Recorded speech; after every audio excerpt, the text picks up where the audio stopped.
Good morning बच्चों। मैं आपकी एकता शुक्ला मैम आज आपको हिंदी पढ़ाऊंगी। बच्चों, हिंदी में आगे पढ़ाने से पूर्व आपको ये बताना अति आवश्यक है कि आपका पाठ्यक्रम 30% कम हो गया है। अब उस 30% पाठ्यक्रम में कौन कौन से चैप्टर कम हुए हैं उनको आप अपनी बुक में अंकित कर लें, नोट कर लें। ठीक है बच्चों। सबसे पहले तो ध्यान दीजिएगा बच्चों, आप सभी के पास हालांकि अभी तक राजीव प्रकाशन पुस्तक आ गई होगी, क्योंकि इससे पहले जिन कक्षाओं में आप थे, जिस सेक्शन में आप थे, उसमें आपको बताया गया होगा। और एक चीज़ ध्यान रखिएगा कि पुस्तक राजीव प्रकाशन, माध्यमिक शिक्षा बोर्ड ने यही प्रकाशन डिसाइड किया है। और सत्र का विशेष ध्यान रखिएगा, क्योंकि होता क्या है कि दुकानदार आपको पिछले सत्र की बुक दे देते हैं, उसमें कई चैप्टर्स नहीं भी होते हैं और कई चैप्टर जो ऐड हुए होते हैं वो नहीं दिखाई पड़ते। इस चीज़ का ध्यान रखिएगा, क्योंकि कुछ बच्चों ने ये शिकायत हमसे की। ठीक है, तो आप 2020 शैक्षिक सत्र लिखा है ना, और 2021 यही आपको लेना है। अब आते हैं, आपको वो पाठ चैप्टर नोट करा दें जिसका जो आपके पाठ्यक्रम में कम हुआ है। जैसा कि आप सभी जानते हो कि आपके पाठ्यक्रम में हिंदी गद्य, हिंदी काव्य, संस्कृत और एकांकी तथा व्याकरण है। ठीक है, तो सबसे पहले आते हैं हिंदी गद्य में कौन कौन से चैप्टर कम हुए हैं। तो इसमें प्रताप नारायण मिश्र का बात, जो पहला पाठ है आपका ये, ठीक है, प्रताप नारायण मिश्र का मैंने देखिए आपको सर्कल भी बना दिए हैं, बात ये, और श्री राम शर्मा का स्मृति तथा धर्मवीर भारती का ठेले पर हिमालय, ये 3 पाठ आपके गद्य में कम किए गए हैं।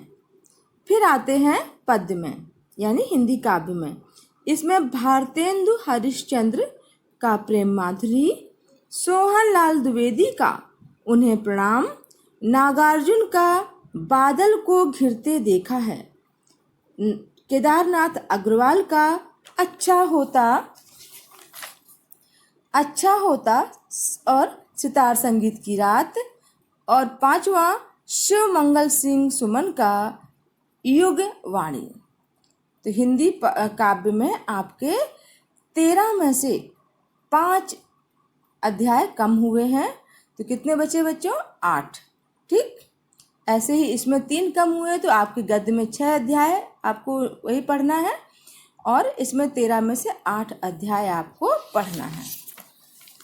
इसके बाद आते हैं संस्कृत पर। संस्कृत में दूसरा और चौथा यानी द्वितीय और चतुर्थ पाठ कम किया गया है।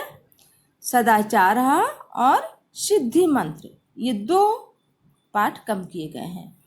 एकांकी में आपको मात्र 2 ही एकांकी पढ़नी है, राम कुमार वर्मा की दीपदान और उपेंद्र नाथ अश्क का लक्ष्मी का स्वागत।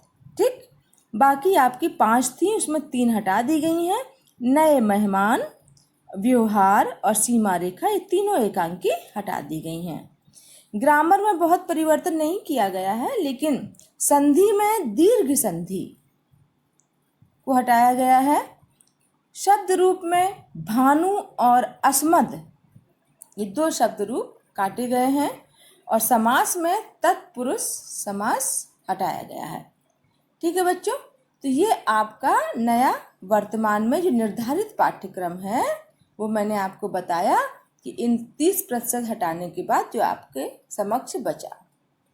ठीक है, तो अब हम आते हैं अपने पाठ पर, मीराबाई की पदावली। तो बच्चों, अब हम आते हैं अपने पाठ पर, मीराबाई। किसी भी पाठ के पाठन से पूर्व उसका उद्देश्य समझना आवश्यक होता है। तो इस पाठ का उद्देश्य क्या होगा कि कविता के वाचन को समझेंगे, अर्थात जो कविता है वो किस तरह की है उसको आप समझेंगे, पद है कि दोहा है कि क्या है। दूसरा, कवित्री मीराबाई के बारे में आपको जानकारी प्राप्त होगी। तीसरा, पद का संदर्भ, प्रसंग एवं व्याख्या को समझेंगे और कठिन शब्दों के अर्थ से परिचित हो सकेंगे। अब आते हैं मीराबाई जी के जीवन परिचय पर। मीराबाई जी का जन्म 1498 ईस्वी में, बच्चों ये पूरा दिया गया है ना तिथि वाइज, 1498 ईस्वी में राजस्थान प्रांत के, जैसे अपने देश में प्रदेश है ना, तो ऐसे राजस्थान भी एक प्रदेश है, राजस्थान प्रांत के मेड़ता के पास चौकड़ी ग्राम में हुआ था। पति का नाम क्या था? रतन सिंह।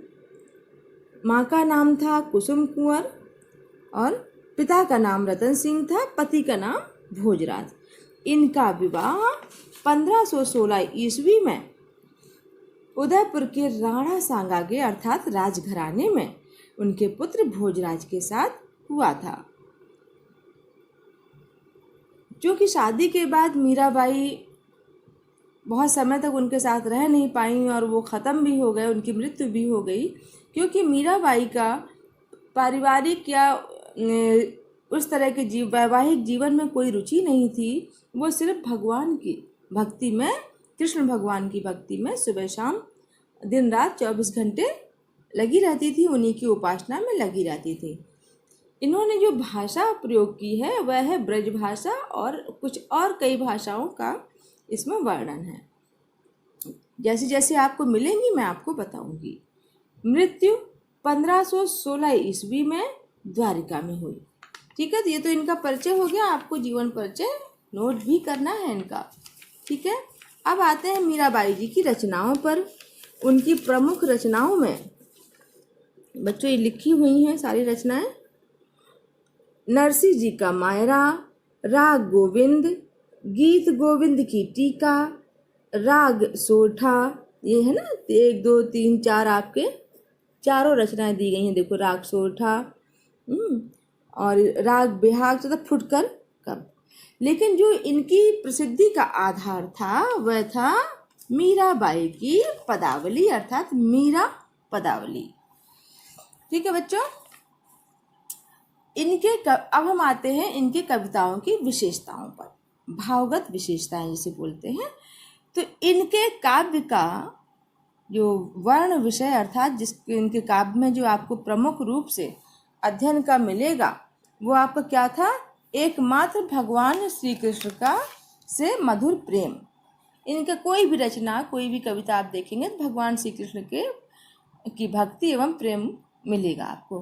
कला पक्ष, इनकी जो कला पक्ष जिसमें आता है भाषा शैली और ये रस छंद अलंकार। तो इनकी भाषा शैली जो थी वह ब्रज थी, जिसमें राजस्थानी, गुजराती, भोजपुरी तथा पंजाबी भाषाओं के शब्द आपको मिलेंगे। अभी पढ़ाएंगे तो हम आपको बताएंगे। स्वाभाविकता क्या थी, मतलब इनका जो उसमें मिलेगा तो उसमें प्रेम और मधुरता इनके काव्य में मिलेगी। रस छंद अलंकार में इनका जो विशेष रूप से इन्होंने श्रृंगार रस के दोनों पक्ष, श्रृंगार रस के 2 पक्ष होते हैं, संयोग एवं वियोग, तो उन्होंने दोनों का प्रयोग किया है। इनके जो पद हैं वो गेय पद हैं। गेय पद का बच्चों अर्थ क्या होता है? गाए जाने वाले पद। गेय पद का अर्थ होता है गाए जाने वाले पद। बच्चों गेय पद से तात्पर्य है गाए जाने वाले पद। इनका आरंभ 270 ईस्वी से शुरू हुआ। बाद में भक्ति काल में ये इतना ज़्यादा प्रचलित हुए कि ज़्यादातर कवियों ने इनको अपनी काव्य रचनाओं में अपनाया। गाए जाने वाले पद कैसे, मैं अभी आपको बताती हूँ, जिनको गेय पद कहते हैं। जैसे मीराबाई का अब हम आपको पदावली पढ़ाने जा रहे हैं। ठीक है, पदावली बच्चों, चूँकि ये पाठ बड़ा है और बहुत बड़ा वीडियो बनाने से आपका लोड नहीं होता है तो मैं आपको 2 भागों में पढ़ाऊंगी। तो आज मैं आपको 2 पद, संदर्भ, प्रसंग एवं व्याख्या समझाऊंगी। तो हम बात कर रहे थे गेय पद के बारे में। गेय पद क्या है? जैसे इनका ये पदावली शुरू होता है, ठीक, इसका वाचन है, बसो मेरे नैनन में नंदलाल। है ना। तो अब इसको जब हम गेय पद के रूप में गाएंगे, गेय पद क्यों कहा गया, क्योंकि आप इसको ऐसे भी बसो मेरे नैनन में नंदलाल बसो मेरे, तो बच्चों इसको हम गा भी सकते हैं, इसीलिए इसको गेय पद कहा गया। अब आते हैं अपने पद पर। पहले हम वाचन करेंगे फिर उसकी व्याख्या करेंगे। बसो मेरे नैनन में नंदलाल जैसा कि मैंने आपको बताया कि मीरा जी भगवान कृष्ण की उपासक थी और उन्हीं के संदर्भ में उनके सारे पद मिलेंगे। तो यहाँ पर वो भगवान श्री कृष्ण से कह रही हैं कि नंदलाल अर्थात नंद के पुत्र भगवान श्री कृष्ण, आप मेरे नैनों में बस जाइए, आप मेरे नैनों में स्थान ग्रहण करिए। मोहन मूर्ति मोर मुकुट मकराकृति कुंडल अरुण तिलक दिए भाल। मोर मुकुट, वो चूंकि मोर के पंखों से सजा मुकुट धारण करते थे, अर्थात जिसका मुकुट मोर के पंखों से सुसज्जित हो, कान में मकराकृति, मकराकृति अर्थात मछली की आकृति के कुंडल हों, अरुण तिलक दिए भाल और मस्तिष्क पर अरुण तिलक, जो सुबह सूर्य की सुबह सुबह आप रंग देखते हो ना नारंगी, तो लाल तिलक हो। मोहनी मूरत सांवरी सूरत नैना बने विशाल, उस पर वो चूँकि मीराबाई उनकी मूर्ति को इतना उनका वर्णन कर रही हैं, तो वो कहती हैं हे नंदलाल, इतने आप सुंदर लग रहे हैं, आप मेरे नेत्रों में स्थान ग्रहण करिए। आपका मुकुट मोर के पंखों से सुसज्जित, मकराकृति कुंडल मछली की आकृति के कुंडल, अरुण तिलक दिए भाल और मस्तिष्क पर लाल तिलक, अरुण तिलक लाल तिलक, मोहन मूरत सांवरी सूरत नैना बने विशाल, इतनी सुंदर मोहनी मूरत यानी अत्यंत मन को मोह लेने वाली आपकी जो मूर्ति है, उस पर सांवला रंग और नैना बने विशाल और विशाल नेत्र अत्यंत सुशोभित हो रहे हैं। अधर सुधारस मुरली राजत, अब मीराबाई उनकी और उनके सौंदर्य का वर्णन कर रही हैं। अधर सुधारस, अधर अर्थात ओंठ, उनके होंठ ऐसे हैं जैसे अमृत रस से भरे हों, उस पर मुरली राजत, मुरली अर्थात बांसुरी, उस पर बांसुरी सुशोभित हो रही है, और बैजंती माल अत्यंत सुंदर लग रही है, और उनके उर अर्थात सीने पर वक्षस्थल पर बैजंती की माला, बैजंती एक पुष्प होता है बच्चों, उसकी माला अत्याधिक सुशोभित हो रही है। शुद्र घंटिका कटितट शोभित नूपुर सबद रसाल, और उस पर अभी उनके सौंदर्य का वर्णन कर ही रही हैं मीराबाई, कहती हैं उस पर क्षुद्र घंटिका छोटी छोटी घंटियाँ, कटितट शोभित, कटितट अर्थात कमर में जो करधनी पहने हुए हैं उसमें छोटी छोटी घंटियाँ, नूपुर सबद रसाल और पैरों में घुंघरू संपूर्ण वातावरण को रसमय बना रहे हैं। मीरा मीरा प्रभु संतन सुखदाई भक्त बछल गोपाल, मीराबाई कहती हैं कि हे प्रभु संतों को भक्तों को सुख देने वाले, आप मेरे नैनों में बस जाइए। ठीक है बच्चों, अब हम आपको इसका संदर्भ प्रसंग एवं व्याख्या बताएंगे। ठीक है, व्याख्या तो समझा दी, संदर्भ प्रसंग समझ लीजिए। तो बच्चों अभी आपने इसका वाचन समझा, इसकी व्याख्या समझी, अब आपको हम इसके संदर्भ के बारे में बता दें। किसी भी कविता या किसी भी जो भी आपका पाठ हो, संदर्भ तो सभी का एक ही होता है, तो इसका संदर्भ क्या होगा।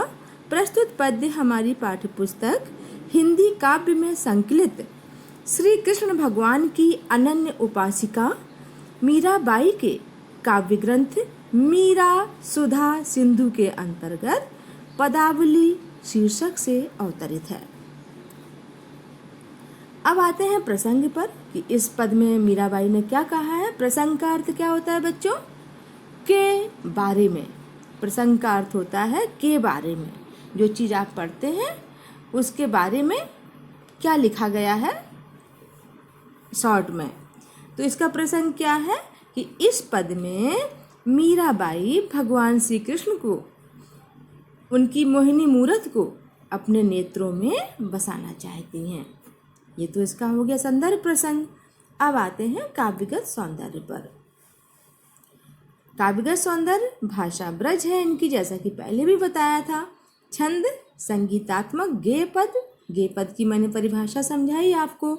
रस, रस क्या है? भक्ति एवं शांत। अलंकार अनुप्रास।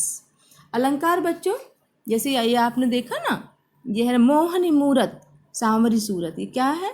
अनुप्रास अलंकार है, किसी भी वर्ण की बार बार आवृत्ति। ठीक है, तो ये आपका मोहनी मूरत, सांवरी सूरत, ये आपका अनुप्रास अलंकार इसमें है। अब हम आते हैं दूसरे पद पर। पायो जी मैं तो राम रतन धन पायो। इसका प्रसंग बच्चों पहले समझ लीजिए। इसमें मीराबाई जी भगवान राम के महत्व की चर्चा आपको बता रही हैं। संदर्भ तो वही होगा। अब इसमें मीराबाई जी भगवान राम के महत्व को बता रही हैं।